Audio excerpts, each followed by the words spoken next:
дин менен жашаганда мына ушундай бир доор келген. Bir adam özünün жерini бирөөгө сатат. Сатып алган адам жерди казып отуруп бир жерден алтын таап алат. Алтын таап алгандан кийин саткан адамды издеп алып барып берет. Мынабы сенин алтының жерде калып кетипти дейт. Десе баягы саткан адам айтат, мен жерди жана жердеги нерсенин баарын сатканмын, бул сеники дейт. Алган адам жок, мен жерди алганмын, астындагы алтын күмүштү алган эмесмин, байлык сеники дейт. Себеби экөөбүз соода кылып жатканда жер дегенбиз го, байлыгын айткан эмеспиз го дейт. Мына ушинтип жерден чыгып калган алтынды, байлыкты сен ал деп акыры казыга барды. Бизчесинде бүгүнкү күнү сотко барды. Мына ол алтынын албай атат десе, бул меники эмес, сеники депчи. Бул исламдын тарыхында болгон окуя да. Баягы казы эмне кылды? Казы айтты, сен албайсыңбы? Жок. Сен албайсыңбы? Жок. Бөлүп албайсыңбы? Жок. Эч албаймын деди. Казы эмне кылып атат? Ыймандуу дин менен, шарият менен жашаган казы болгондуктан не кылып атат? Андай боло турган болсо, экөөңдүн уул кыздарың барбы дейт. Бирөөсүндө уул бар, бирөөсүндө кыз бар экен.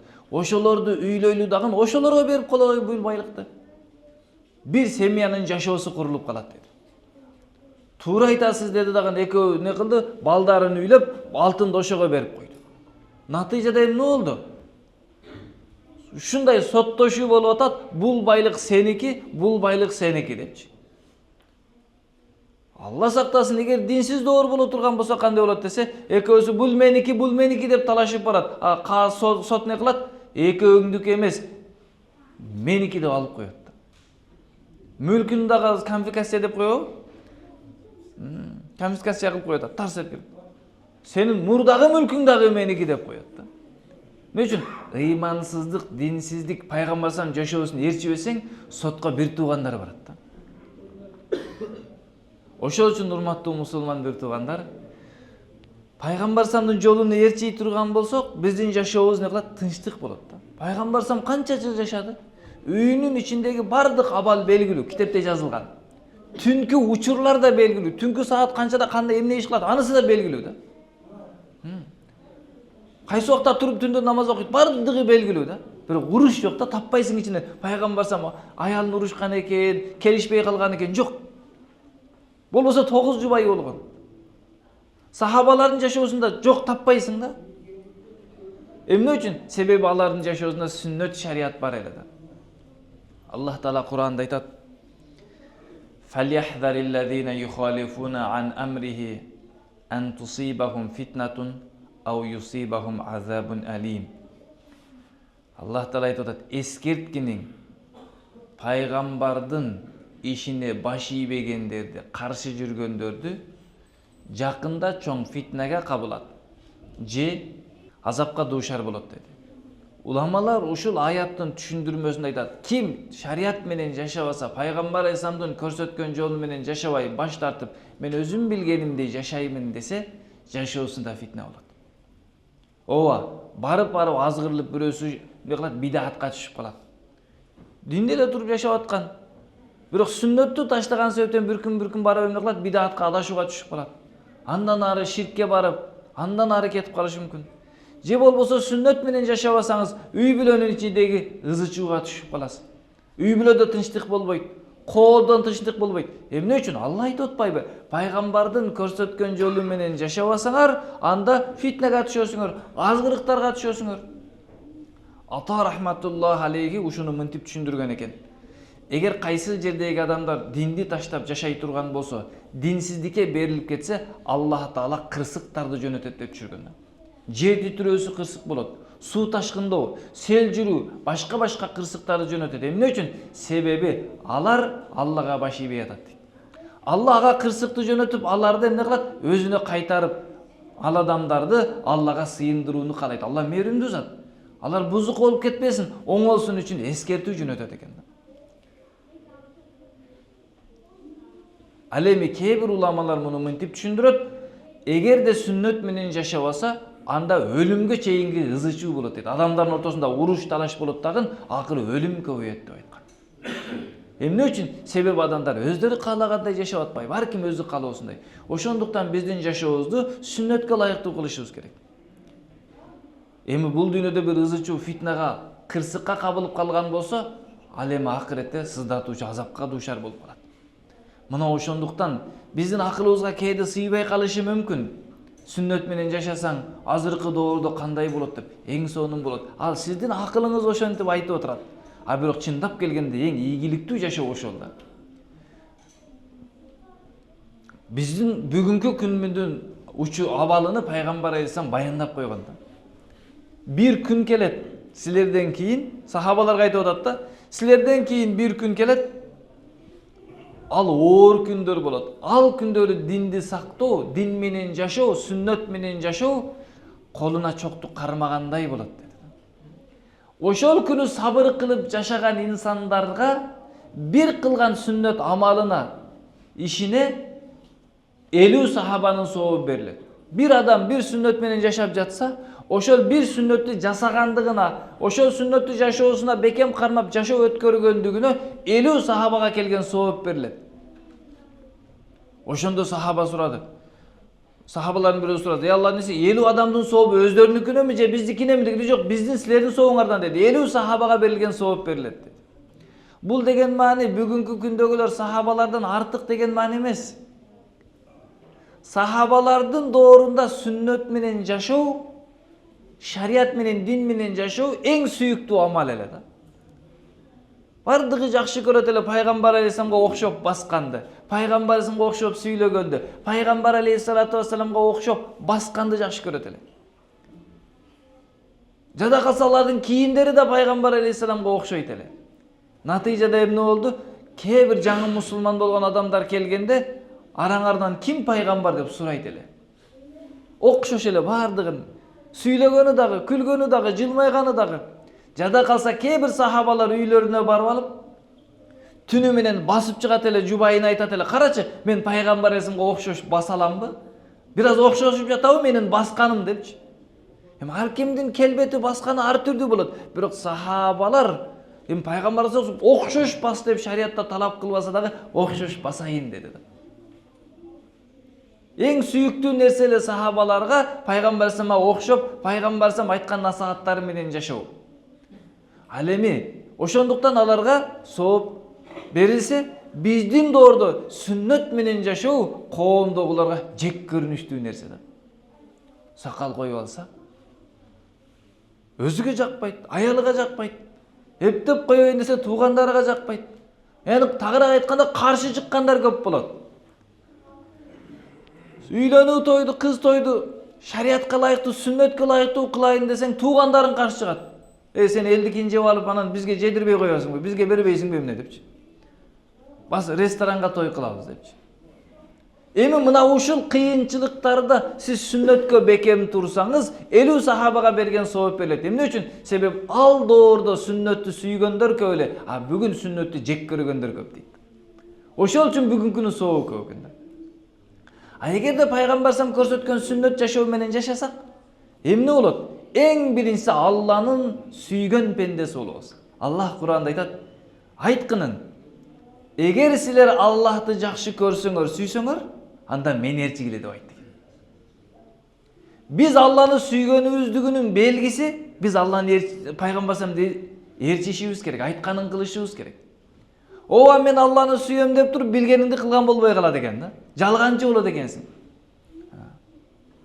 Аллахты сүйөбүз, жакшы көрөбүзбү? Албетте жакшы көрөбүз. Эми ошонун далили, ошону тастыктоосу биз пайгамбар самды ээрчип, пайгамбар сам көрсөткөндөй жашашыбыз керек экен. Алла айтып атат: "Кул айткынын, ин кунтум тухиббуналлаха". Эгер силер Алланы жакшы көрсөңөр, фаттабиуни, мен ээрчигиле. Анан пайгамбар самды ээрчисек эмне болот? Аллах бизди жакшы көрөт. Юхиббукумуллах. Алла силерди сүйүп калат. Алла бизди жакшы көрүп калат эгер биз шариат менен, дин менен жашасак, сүннөт менен жашасак. Анан эмне болот? Алла биздин өткөн кеткен күнөөлөрүбүздү кечирет. Алла сүйгөн инсанын бул дүйнө жана акыретте коркулбайт. Бул дүйнө акыретте Аллах Таала коркулбайт. Ошол үчүн сүннөт дегенде, şariat menen жашайбыз дегенде эмне нерсени көңүлгө алышыбыз керек. Şariat menen жашоо, сүннөт менен жашоо дегенде 3 нерсени биз көңүлүбүзгө алышыбыз керек, урматтуу мусулман бир туугандар. Биринчиси, Пайгамбар саллаллаху алейхи ва салламдын ички дүйнөсү, кам күйүтү. Пайгамбар саллаллаху ички дүйнөсү, сарираты деп коет, кам күйүтү эмне тууралуу эле? Дүйнө чогултуу беле? Же акырет беле? Мына ошону карашыбыз керек экен да. Ошол үчүн Пайгамбар Эсамдын жүрөгүндөгү кам күйүт бүткүл кыяматка чейинки инсандардын бардыгы бактылуу болсо эле деген кам күйүт менен жашайт эле. Ошол үчүн өзүнүн байлыгыны, өзүнүн бардык өмүрүнү, ден соолугунун бардыгыны эл жердин бактылуулугу үчүн сунуштады. Эмне үчүн? Себеби Пайгамбар Эсамдын жүрөгүндө башкалардын бактылуулугу деген күйүт турат эле. Ушул адамдардын бардыгы жаннатка кирсе экен депчи. Мына ошону түшүндүрүп Пайгамбар Эсам мисал кылып айтканда, менин мисалым бир түндөсүндө, караңгыда от жаккан адам сыяктуумун. Отко көпөлөктөр, чымындар келип түшкөндө ошолорду тосуп токтоткон адам сыяктуумун. Мен да силердин артыңардан, белиңерден кучактап, дозоктон тартып жатам. Мени ээрчигиле, дин менен, шариат менен жашагыла деп, а силер мага баш бербей колумдан чыгып түшүп баратасыңар дейт.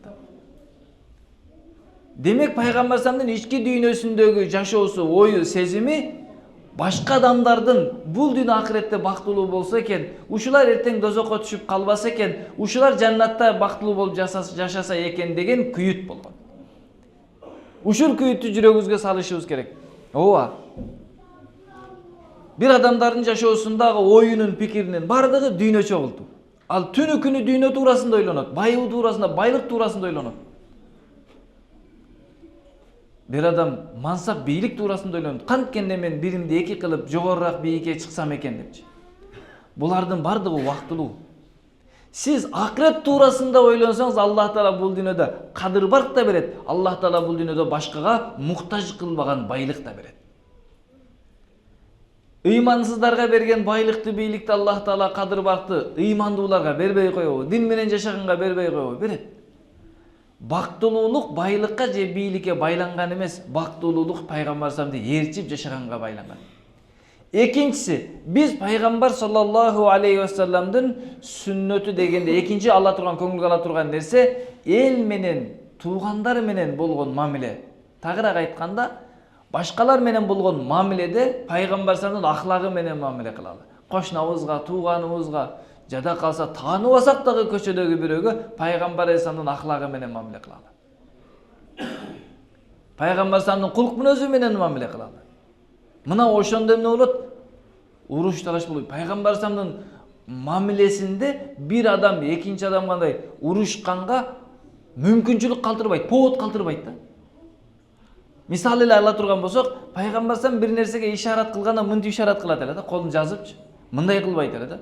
Эгер мындай кылса, не сөмөйүң менен мени көрсөтүп атасың, не мени кезип атасың дейт. А эгерде мындай кылса, сый урмат түшүндүр. Келиңиз, сиз кылыңыз, бул киши десечи, а мынау кылса десе, болбой калат экен да. Эң жөнөкөй эле бир кыймыл аракет да.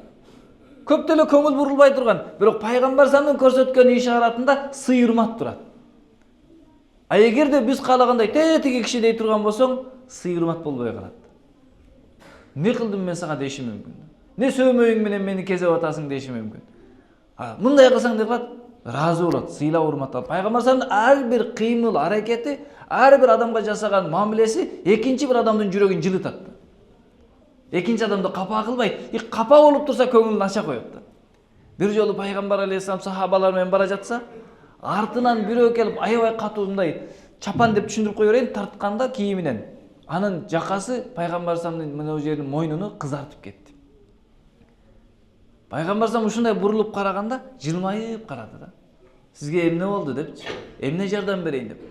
Ал адам эми айылдан келген адам эле, анын кулк мүнөзү ошондой эле. Аллах Таала берген байлыктан мага да бериңиз деди. Пайгамбар Эсам жылмай коймойдон бул кишинин муктаждыгын бүтүрүп бергиле деп жардам берип койду. Эгер бизде ошондой кылсам, эмне дейсиз? Көзүңө карабайсың, эмне кыласың?